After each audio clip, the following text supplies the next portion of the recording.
Bonjour à tous, j'espère que vous avez encore un peu d'énergie, parce qu'il en faut, après tout ce que vous avez déjà contribué. Un peu la synthèse qu'on a fait avant là, sur le management visuel, c'est vraiment notre credo à nous. C'est que moi, je suis patron du digital chez Schmitt Group, et pourtant, je ne suis pas un convaincu du digital partout, ni n'importe comment. Et surtout, je pense que c'est jamais un objectif. Et donc, quand on parle de transformation digitale, il y a d'un côté hype aussi, très tendance. On doit se poser la question, avant tout, comme toute entreprise, quel objectif on poursuit et en quoi ça va nous faire gagner sur le marché demain. Et il n'y a pas de vérité, chaque entreprise doit le construire. Je vais juste partager avec vous ce qu'on a construit nous. Alors, déjà, qui on est ? On a une caractéristique, c'est qu'on est à la fois industriel et distributeur. En plus, on n'est pas un industriel classique, puisque quand vous achetez des cuisines, elles sont sur mesure, intégrées dans votre habitat, au millimètre, donc aucune cuisine ne se ressemble. C'est-à-dire, on n'a jamais fait deux fois la même cuisine. Donc on a un métier de concepteur, on a un métier de producteur et on a un métier de distributeur. Et c'est ça ce qui rend notre métier riche mais complexe. On n'est pas premier fabricant français à travers deux marques, vous allez voir tout à l'heure, Schmitt et Cuisinella. 5e fabricant européen, on est en face de géants allemands notamment. Il y en a un suédois, mais il ne joue pas dans le même cours que nous, mais c'est un concurrent quand même. Et puis on a 6 sites de production, principalement en Alsace et en Allemagne. Et surtout, vous pensiez que Schmitt et Cuisinella faisaient de la cuisine. Vous avez raison, mais on fait bien plus que de la cuisine, puisque maintenant on peut équiper 7 pièces de votre maison. On peut faire du placard, du dressing, des chambres d'enfants, des bibliothèques, des meubles sous escalier, des buanderies, enfin voilà. Je ne suis pas là pour vendre nos produits, mais on fait des choses assez exceptionnelles. Non, mais pourquoi je vous dis ça ? C'est parce que ça a été une vraie révolution chez nous. C'est pas si simple que ça, d'être bon dans tout ça, et je vais vous expliquer en quoi le digital a une extrême importance là-dedans. Voilà notre chiffre d'affaires industriel. Au niveau du réseau des magasins, on a atteint le 1,5 milliard, mais au niveau industriel, on vient de dépasser les 500 millions. Donc on est une belle entreprise de taille intermédiaire, on va dire. Voilà. Les effectifs autour de 1800 personnes maintenant. Voilà les deux marques. Schmitt, 300 millions d'euros à peu près. Cuisinella, 200. Donc Cuisinella, qui est une marque plus récente, grimpe fortement. Et on est présent en Chine, on ouvre un magasin par jour en Chine. Voilà. Alors qu'on en ouvre un par semaine en Europe. Donc voilà, la Chine, c'est une vraie folie. Voilà, on va vers 3000 magasins en Chine à l'horizon de notre business plan. Alors, notre transformation digitale, c'est quoi ? Déjà, on a notre partie industrielle. Celle-là, je ne vais pas y passer trop de temps parce que c'est trop long. Mais sachez qu'on est l'entreprise la plus automatisée du monde dans la fabrication de meubles. Voilà. Ça fait 20 ans qu'on y travaille. Et pourquoi ? Pas pour le plaisir de mettre des robots. Notre dernière usine a plus de robots que la somme de toutes les autres usines. Mais pourquoi ? Parce qu'on veut se différencier sur le marché en faisant de l'hyper-personnalisation. Et quand vous faites des meubles standards, vous pouvez encore le faire avec de l'humain. Nous, on le fait toujours avec de l'humain, mais il faut beaucoup d'assistance de robotique et de systèmes de données pour pouvoir fabriquer ce qu'on fabrique. Notre combinatoire, ce qu'on appelle combinatoire, c'est-à-dire si on devait décrire nos nomenclatures, il y en aurait 2 puissance 218. C'est juste impossible. Donc on a dû inventer des systèmes qui gèrent en industriel ce que fait l'artisan. Le champion de la personnalisation, c'est votre artisan. Il va le faire rien que pour vous. Il passe un temps fou, mais vous fait un truc. Voilà. Mais seulement, il en fait un de temps en temps. Nous, on fait 600 projets par jour, rien qu'en Europe, tous sur mesure, tous différents, et pas que des cuisines, toutes les pièces de l'habitat. Et ça fait que, techniquement, que vous sachiez, pour chaque projet qu'on fait, on génère 40 000 données. Parce que ce n'est pas des produits qu'on a prédéfinis, ils sont faits au moment... On reprend le plan du magasin, on rentre ça dans des configurateurs, il en sort 40 000 données. Et il faut qu'elles soient toutes justes. Donc quand on parle d'excellence opérationnelle, il y a déjà un truc qu'on a appris, c'est que l'excellence opérationnelle au niveau des données, c'est aussi important que notre excellence opérationnelle au niveau industriel. Parce que les deux sont tellement liés. On n'a pas de série. Ensuite, on n'a pas de stock, produit fini forcément, puisque chaque cuisine est faite pour vous.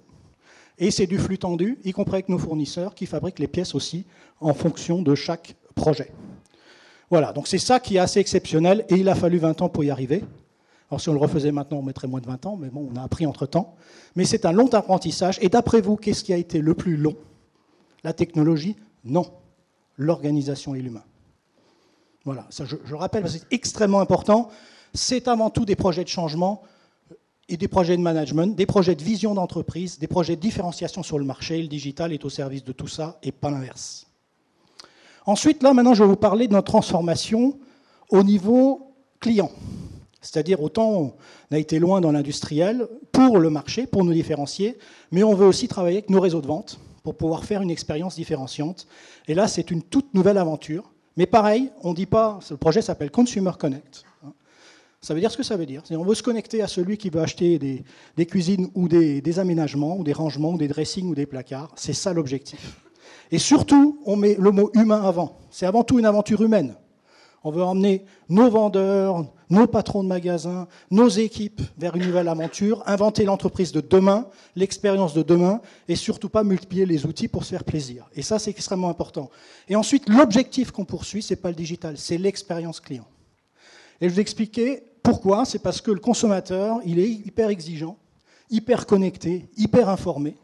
Et dans notre métier, il dit « Ah, c'est compliqué de savoir ce que c'est qu'une cuisine, j'ai du mal à comparer, j'ai du mal à voir les prix. » Une fois que je ne fais pas le lien entre le web et le magasin. Nous ont dit plein de choses et on veut réinventer l'expérience, réenchanter l'expérience d'acheter une cuisine, un placard ou un dressing. Et on voit que le monde bouge autour de nous. Nous, on vit de recommandations. Pourquoi vous achetez une cuisine chez Schmitt ou chez Cuisinella? Parce que vous avez un ami qui en a acheté une et qui est satisfait. Donc la satisfaction est extrêmement importante. Ce n'est pas comme vous achetez une paire de chaussures chez un distributeur ou chez un autre, ça reste une Nike ou une Adidas. Là, c'est un projet pour vous, c'est un projet impliquant. Certains disent c'est même un projet angoissant. Et donc, quelque part, il faut qu'on rassure. Et donc, tout ce monde de l'e-réputation est extrêmement important pour nous. Et c'est un sujet sur lequel on doit vraiment se battre au quotidien. Et on doit éduquer notre réseau de vente à rentrer dans ce schéma-là, duquel il est très loin aujourd'hui. Avec la montée en puissance des avis sur Internet, on voit maintenant des TripAdvisor de la cuisine arriver. Eh oui, en Allemagne, c'est arrivé. Donc, quelque part, on va commencer à comparer.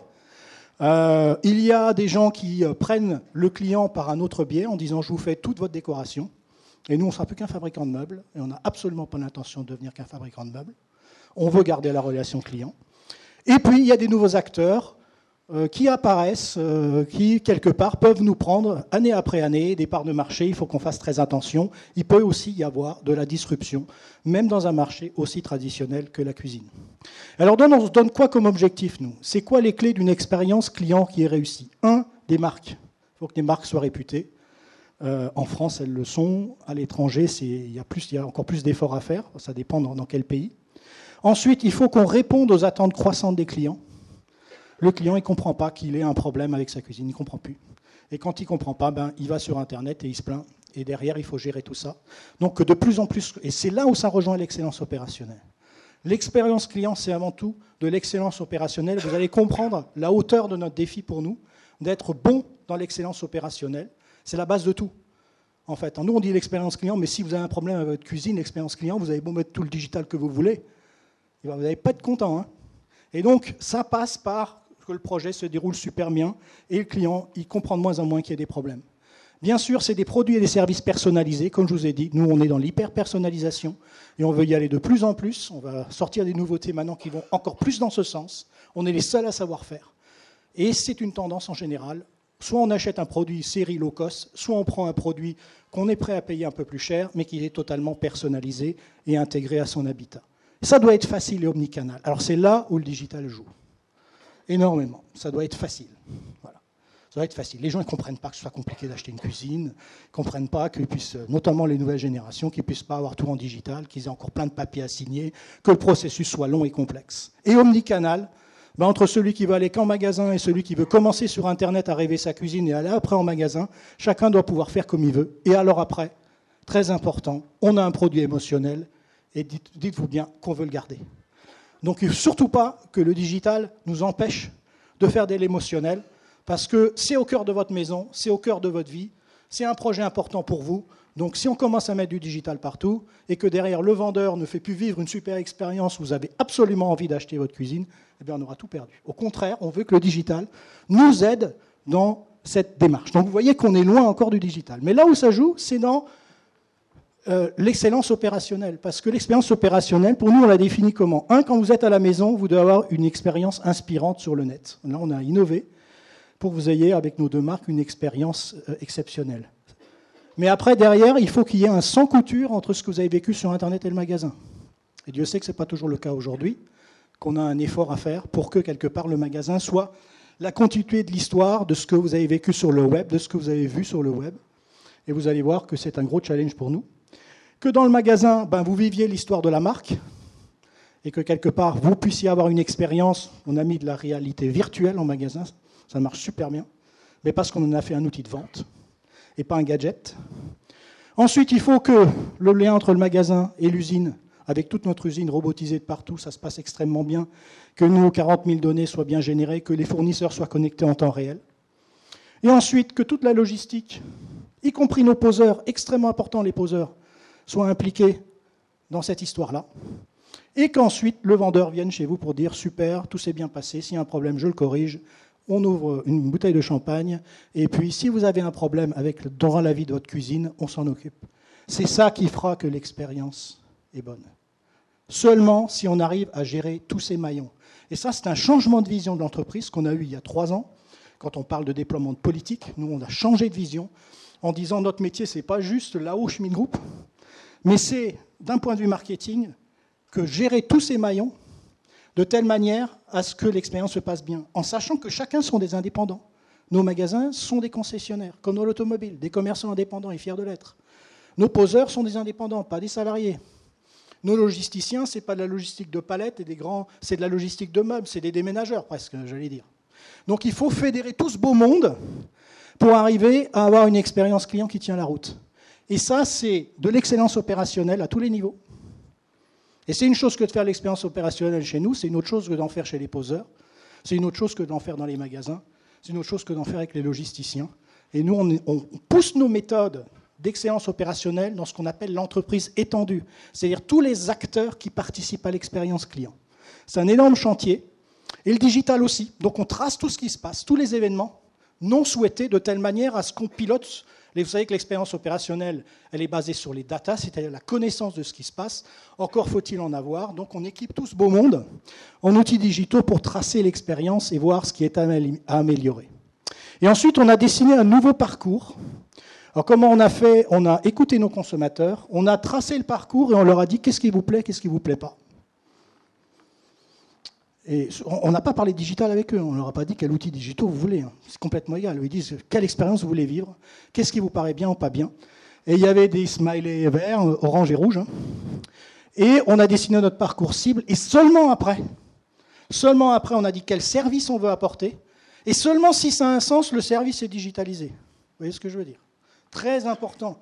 Il faut raisonner en parcours et pas en bout. Il faut raisonner en service qu'on veut apporter, à quel moment, pour répondre à une exigence du client. Et seulement après, en quoi le digital vient aider et supporter ce processus. Donc c'est comme ça qu'on a fait.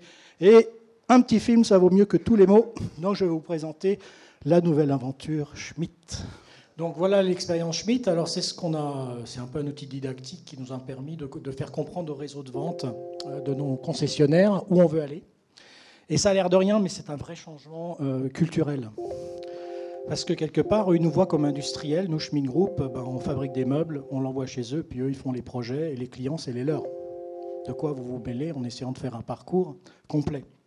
Ensuite, autre chose qui est importante, c'est que pour eux, le web, ce n'est qu'un outil de communication. C'était longtemps un outil de communication. Ce n'était pas un outil pour faire le lien entre le web et le magasin.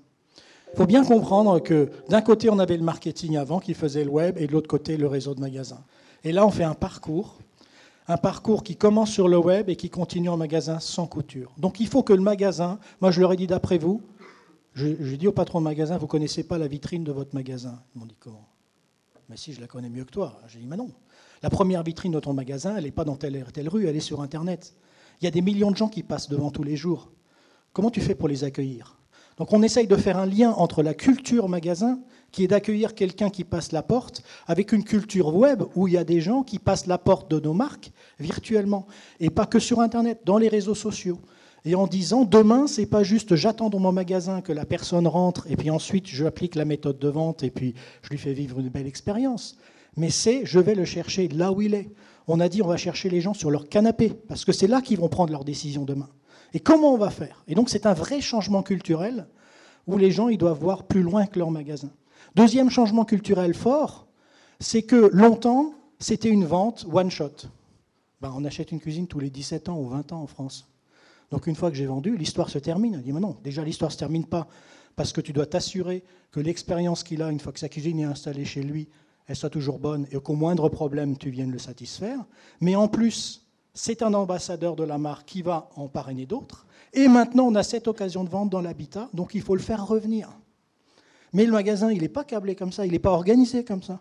Donc il a fallu lui dire qu'il faut qu'il change d'optique aussi, en amont entre le web et le magasin, en aval après, une fois que la vente, on a dit, l'après-vente, c'est la pré-vente, c'est-à-dire c'est la vente de demain. C'est ça le digital. Hein. C'est ces changements à faire qui touchent profondément les gens, l'humain, leur vision de leur business, et il faut fédérer tout ce changement.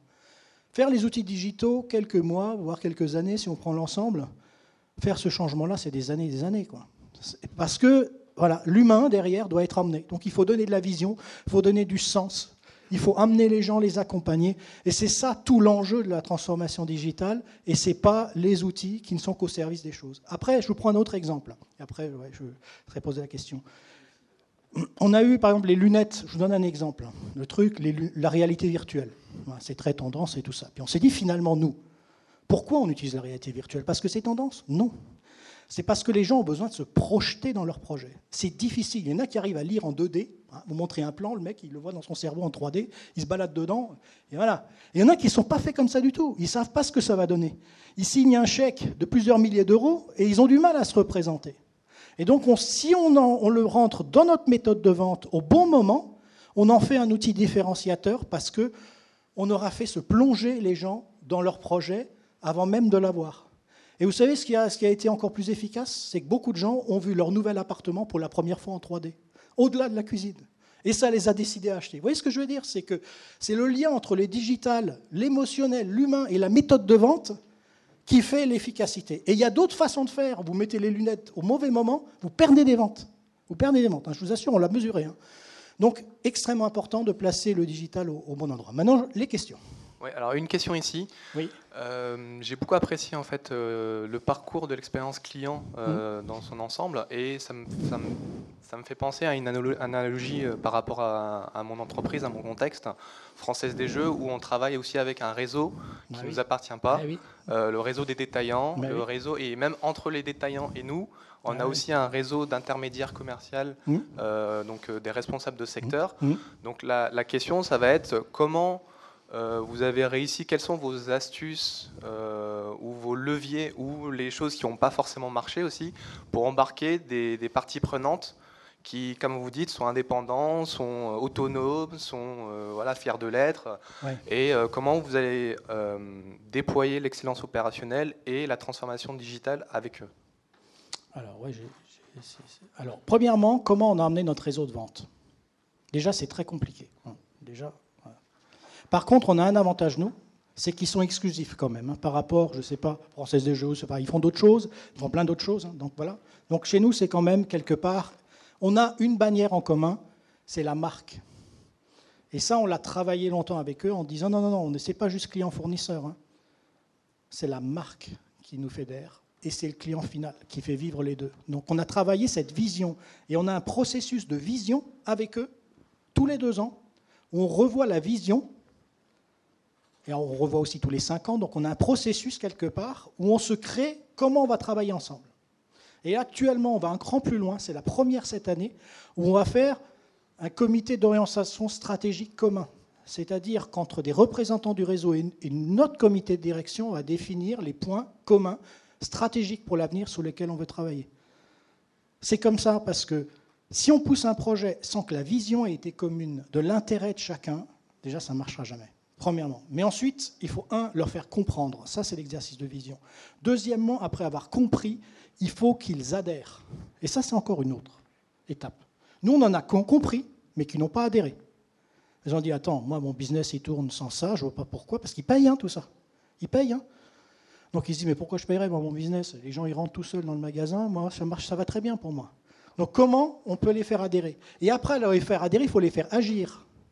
Parce qu'il y en a qui adhèrent, mais qui n'agissent pas. Parce que derrière, ils ne managent pas leurs équipes, et puis ils disent, attends, je suis chez moi. Donc on doit manager presque à leur place. Mais c'est ces 3 étapes-là. Par contre, ce qu'on a constaté, c'est que quand on fait basculer 30% du réseau, derrière, ça a un aspect voilà. Et c'est surtout, donc on marche par des magasins pilotes avec qui on travaille, on construit cette vision, on construit cette solution, et après, eux, ils sont les premiers ambassadeurs pour les autres. Parce que si c'est nous qui parlons, ben, ça parle beaucoup moins que si c'est eux qui parlent. Mais par contre, on a une obligation de prouver, et eux, ils s'en fichent des outils digitaux. Ils veulent derrière que ça fasse du business, croyez-moi. Ils payent en face, ils veulent la rentabilité, ils veulent les indicateurs. Voilà. Alors l'excellence opérationnelle, c'est un autre sujet, c'est-à-dire nous, on leur dit, pour pouvoir faire fonctionner tout ça, il faut mettre un certain nombre de processus en place et d'organisations en place.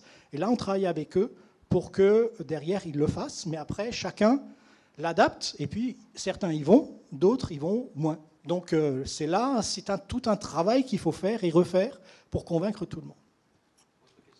Oui, ici. Ici, sur le côté. Ah, pardon. L'autre côté. Ah, oh.